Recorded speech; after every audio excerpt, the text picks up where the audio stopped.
एक विद्वान गए काशी, 12 वर्ष रहे, संस्कृत का अध्ययन किया और श्रीमद् भागवत का विशेष रूप से पारायण अध्ययन भागवत पढ़कर लौटे। काशी का संस्कार, इतने दिन से भक्ति भाव में डूबे रहे, भागवत का अध्ययन किया, भागवत लगाकर आए, ब्राह्मण देवता थे, भागवत का पारायण करेंगे, पाठ करेंगे, भागवत की कथा सुनाएंगे। सो रेलगाड़ी में बैठे इन्हीं भाव में चले आ रहे हैं और माला लिए हुए सीताराम सीताराम राम राम राम राम, मस्त मस्त। आगे एक स्टेशन पर रेलगाड़ी रुकी, उन्होंने सोचा कि थोड़ा फलाहार कर लिया जाए, कुछ ले लें। फल लेने के लिए नीचे उतरे, सो जैसे ही जेब में हाथ डाला, जेब पहले चलती ना जेब वाले बनियान, सो उन्होंने जेब में जो हाथ ऐसे डाला पैसे निकालने के लिए, हाथ डाला तो हाथ उस तरफ निकल गया। पता नहीं किसने मामले बीच रास्ते में जेब साफ कर दी। अब पंडित जी ने कहा राम राम राम राम, तो बड़ा अनर्थ हुआ। टिकट भी ले लिया, भैया रखो तुम अपने फल। बोल नहीं महाराज ले लो आप, थोड़े तो ले लो, अब नहीं पैसे तो नहीं। पंडित जी ने सोचा पहुंचे कैसे, टिकट भी नहीं है, पैसे सब कट गए, हम राम राम राम करते रहे, कोई काट के ले गया जी, क्या करें। अच्छा लोग भी बड़े अजीब, कम से कम राम राम करने वालों को तो छोड़ दो। हरिद्वार में जाते हम लोग, हरिद्वार ऋषिकेश गंगा जी किनारे, बड़ा मेला लगता है, स्नान करते हम लोग, हर हर गंगे हर हर गंगे हर हर गंगे। हमारे पूर्वज आकाश से देखते हैं कि हमारे कुल में ऐसे हुए, आज गंगा जी स्नान कर रहे हैं, हर हर गंगे बोल रहे हैं, हमारे कुल में ऐसे हुए। पूर्वज कितने प्रसन्न होते होंगे कि नहीं। लेकिन एक दूसरी बात भी है, हम लोग तो कर रहे हैं हर हर गंगे, वहीं आसपास घूम रहे जेब कतरे लुटेरे चोर भी क्या कहते हैं, तुम करो हर हर गंगे, हम कर देंगे तुम्हें नंगे, तुम नहाओ सामान लेके हम गायब। उनके भी पूर्वज देखते हैं, कहते हाय हमारे कुल में ये हुए। यही करना था तो झांसी कानपुर दिल्ली आगरा जाते, ये तीर्थ ही मिले थे। तो राम राम रटने वाले पंडित जी की जेब काट दी किसी ने रास्ते में, सब ले गया। पंडित जी ने कहा कोई बात नहीं, मुख में हो राम नाम राम सेवा हाथ में, तू अकेला नाही प्यारे राम तेरे साथ में। राम जी की कृपा से भागवत की पोथी है, भागवत का ज्ञान है, राम जी की कृपा है। स्टेशन पे वहीं उतर गए, रेलगाड़ी की दूसरी तरफ उतर के पार हो गए। सामने एक गांव दिखाई दे रहा था, 2-3 किलोमीटर दूर होगा। पैदल पैदल पैदल उस गांव तक पहुंचे। वहां इंटीरियर गांव, अविकसित गांव। उन्होंने सोचा कि इस गांव के पंडित जी के पास चलें। तो गांव में ब्राह्मण देवता के पास पुरोहित जी का मकान पूछते पूछते गए। पुरोहित जी प्रणाम। अब पुरोहित जी बात ही ना करें, हाँ और क्या हुआ भाई कह रहे, पुरोहित जी प्रणाम। सहजदेव बोले प्रणाम, क्या बात है? उस आदमी पंडित जी को लगा कि ना इसने ये कहा कि आइए बैठिए जल पीजिए ना, तो भी पंडित जी ने हिम्मत करके कहा कि हम काशी से आ रहे हैं, हम काशी से आ रहे हैं। सोचा इसको थोड़ा प्रभाव पड़ेगा, हम काशी से आ रहे हैं। सो क्या बोला, तुम कलकत्ता से चले आओ, हमें क्या मतलब इससे, काशी से आ रहे हैं। अरे भैया हम भागवत कथा कहते। पुरोहित बोल कथा भागवत हमने तो आज तक सुनी नहीं है, ये नाम भी हम पहली दफा सुन रहे। अरे तो अपने गांव के पटेल से कह दो कथा करा लें, भागवत कथा। बोले जाओ, हम ऐसे बेकार के काम लेके नहीं जाते, हमारा पटेल दूसरे तरह का, चलो जाओ जाओ जल्दी जाओ। पंडित जी काशी के भाव से बोले कि देखो हम भी ब्राह्मण तुम भी ब्राह्मण, लेकिन जाति को न जाने सो जाने कौन जाति को है, हमारा सहयोग करना चाहिए आपको। इतना गुस्सा आया, बोले बैठ जाओ। अब गए वो पटेल के पास। सो पटेल एक शिला पे बैठे, दरवाजे के बाहर पत्थर की शिला, उस पर पंचायत निपटा रहे थे। तब तक पुरोहित, आओ पुरोहित महाराज बैठे। पुरोहित जी ने कहा पटेल साहब, एक पंडित जी आए हैं तो भागवत कथा, ऐसी नाम बता रहे थे, करते हैं भागवत कथा करा ली जाए, भागवत हो जाए। पटेल बोले कैसी बात करते हो, इतने दिन से आज तक तो किसी ने ये नाम ही नहीं सुना, आप भी किन किन की बातों में आते हो भागवत, चलो भगाओ भगाओ भगाओ उनको। नहीं, पंडित जी को बड़ा बुरा लगा कि इसकी वजह से हमको और गालियां सुनने को मिली पुरोहित। लेकिन तब तक पटेल साहब के 2 बच्चे छोटे छोटे नाती वहीं, अब उन्होंने रोना शुरू किया। क्या है क्या है, वे बोले हम तो भागवत देखेंगे, भागवत देखेंगे। उन्होंने समझा कि भागवत माने खेल होगा, जादूगर दिखाता है, मुंह से बड़े बड़े वो निकालता है और ऐसे, या बंदर नचाएगा, भालू नचाएगा, वो भागवत देखेंगे भागवत देखेंगे। पटेल बोले चुप हो जाओ। बच्चे बोले नहीं, हमें तो भागवत देखनी है, भागवत। अब भागवत सुनी जाती कि देखी जाती। तो पटेल पुरोहित से बोले जाओ बुला ले आओ उन्हें, हमारे बच्चे रो रो के परेशान है, बुलाओ जल्दी, दिखाएं कैसी है भागवत। और पंडित जी जल्दी जल्दी गए, उधर काशी से पंडित जी आए। पुरोहित बोले जल्दी करो चलो। अरे बोले भगवान स्नान तो कर ले, फिर समय से शुरू होगा मंगला। बोले जो मंगलाचरण जी सब नहीं चलता है यहाँ।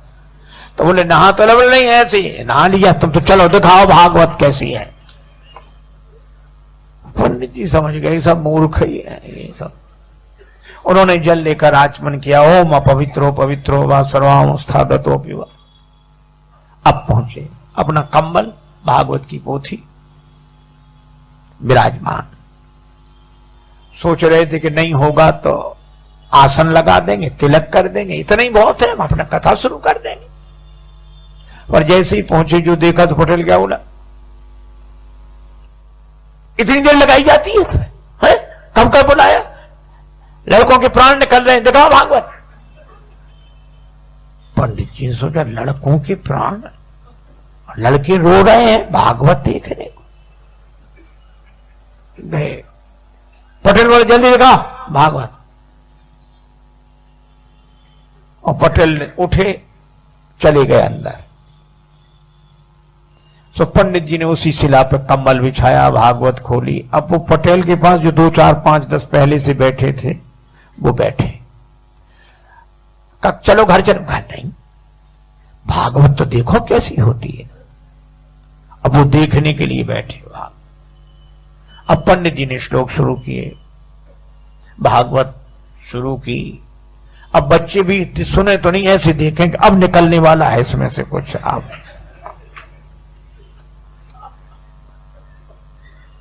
हे भगवान, 1 घंटा हो गया, वे लोग भी बैठे, बच्चे भी बैठे। और वो जो पटेल साहब अंदर गए थे वे भोजन करके आ गए। इनसे पंडित जी से कुछ पूछा न बताया। पंडित जी का जो भगवान की इच्छा। अब संयोग की बात, पटेल साहब उसी शिला पे सोते थे, पत्थर की शिला पे, जहां पंडित जी कथा कर रहे थे। तो आए, इधर उधर देखा, सो पंडित जी की जांग पे सिर रख के सो गए। अच्छा, सिर रख के सोए, सोने में कोई गड़बड़ी नहीं, पर सोने के बाद जो उनका खो जो शुरू हुआ। एक सज्जन कह रहे थे महाराज इसी को साउंड स्लीप कहते हैं, जो सोते में साउंड हो। अब पंडित जी बड़े परेशान, इधर भागवत, इधर इतना बड़ा सिर, पहलवान आदमी, जांग फटी जाए, और वो श्लोक कहें वो बड़ा परेशान हो गए। और फिर पंडित जी ने सोचा यही तो मुख्य स्रोत है, यही कुछ देता लेता, फिर ये तो हो कर रहा है, और इधर जांग पर ये भजन। सो पंडित जी ने हटाया। पटेल साहब भागवत हो रही है, सुन लीजिए, जीवन का फल है, पुण्य का फल है। ऐसे हिलाया। अच्छा, कोई लोगों को सोने में कोई जगा दे तो बड़ी आफत होती है, उसको कोई जगाते ही नहीं था। गांव भर का प्रमुख जो हिलाया डुराया, अब वो जगा, लाल आंखें किए और ऐसे बड़े क्रोध। पंडित जी की तरफ देखा, पंडित जी बोले पटेल साहब जाते, भागवत सुन लीजिए, भागवत बढ़िया है, भागवत। जो इतना कहा तो पटेल ने एक तमाचा दिया पंडित जी। पंडित जी को बड़ा बुरा लगा कि धिक्कार है, अब चाहे मिले चुले कुछ नहीं, चाहे जो कुछ होए। तो पंडित जी ने चद्दर फेंका, अंगूठ लगाए तो आप ही लगा, एक उन्होंने दिया पटेल में। अब दोनों गुत्थम गुत्था। तो जितने लोग वहां बैठे थे वो उनको अलग न करें, क्या बोले, हाँ भैया दूर हो जाओ, भागवत शुरू हुई।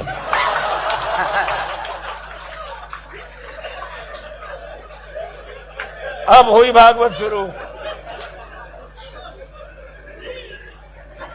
अब बच्चे भी दूर खड़े खड़े, हाँ।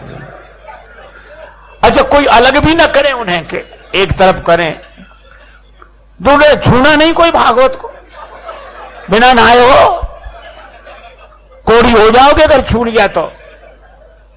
महाराज कोई न छुड़ावे। और वो गत्थम पत्थर पंडित जी होने कहते, हाँ वो गांव में अनाज रखने के लिए गड्ढा सा बनाया जाता है, खोड़िया बोलते हैं उसको, खाली पड़ी थी। तो दोनों लुढ़कते फुड़कते उसी में गिरे गए। अब पंडित जी तो बिना खाए पिए और तैयार, सो पटेल को पटका नीचे छाती पे चढ़ बैठे और उसका गर्दन लगा, धनाधन धनाधन धनाधन, पटेल पर पूरा क्रोध। अब लोग ऐसे देखें, बोले वो परमेश्वरी भागवत सुनना तो दूर, हमसे तो देखी भी नहीं जा रही। एक बोला अभी पंडित जी के शरीर में भागवत भरी है, पटेल पर चढ़ी भागवत। अब सब ऐसे हाथ जोड़ अलग हो जाएं। अब ऐसे में पटेल का परिवार,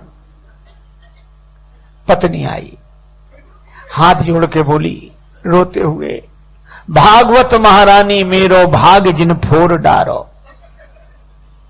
और मोह चाहे मारो मेरी लाज को रखैया दे। हे भागवत मैया, तुम्हें प्राण लेना है तो चाहे हमें मार डालो, पर हमारे पति को छोड़ दो। बहन बोली, थापे मुख तेरो माता देख मुख मेरो आज, भैया दे छोड़ बड़ी भैंस और गैया ले, हमारी भैंस गाय सब ले जाओ, भैया को छोड़ दो। पुत्र भी कह रहा था दादा को छोड़ दो। पंडित जी समझ गए कि सब मूर्ख हैं यहां ये। तो पंडित जी क्या बोले, एक भरी हुंकार, अब घबराए लोग, क्या बात। कहने लगे भागवत जिस पे चढ़ बैठती है वो बचता नहीं है। तो ये बच्चे कहते, बोले बचे ना विनीत जा पे आन लगे फेरी मेरी, और जाके प्राण चाहो तो 500 रुपया दो। और जो पंडित जी ने 500 कहा, भागे परिवार वाले, कौन गिनता है ऐसे में। 1000 रुपए हो गए भी 500 के। इतनी बड़ी पोटली बनाई, ऊपर से पटकी। सो पंडित जी ने पोटली 2 और दिए पटेल के, और बोले, और हुंकारी हूं करने लगे, सीढ़ी लगा, सीढ़ी डालो। अब सीढ़ी कौन लगावे, सब भाग गए। और भागते हुए क्या कहें, बोले पटेल तो बड़े आदमी थे, सो निपट गए। किसी गरीब गुरबा पे भागवत चढ़ बैठी तो वो तो किसी तरह निपट ही नहीं सकेगा। अब सीढ़ी कौन डाले। सब लोग अपने अपने घरों में, पर 2-4 लोग थे, बोले हम। वे सीढ़ी लेकर ऐसे गए, ऐसे और ऊपर से ही सीढ़ी ऐसे छोड़ दिया, भाग कर पेड़ों पे चढ़ गए, छतों पे। पंडित जी बाहर निकले और भागवत लपेट के दूर तक गए। गांव वालों ने निकाला, बोले भागवत दूर तक निकली पर अभी खेलती जा रही है। पटेल को निकाला, लेकिन लोगों ने कहा अरे पटेल, ये खून उन निकला, ठीक हो जाएगा, घाव आव सब ठीक हो जाएंगे। लेकिन गजब कर दिया, 7 पहरी पर झंडा गाड़ दिया, आज तक भागवत नहीं हुई, भागवत तो करा ली। पटेल बोला हमारा क्या, आप सब 4 पंचों की महिमा है जो इस अधम शरीर से भागवत हो गई। बोलो, भागवत हो गई, वो भागवत हुई भी नहीं। अरे धर्म के नाम पर हम सोच ही नहीं पाते कि धर्म हो भी रहा है या नहीं। वीडियो को अंत तक देखने के लिए आपका बहुत बहुत धन्यवाद। जाने से पहले कृपया चैनल को सब्सक्राइब कर लें, ज्यादा से ज्यादा लाइक, शेयर और कमेंट करें। जल्द मिलते हैं एक और वीडियो के साथ, तब तक अपना ख्याल रखें और अपने माइंड को हैप्पी रखें।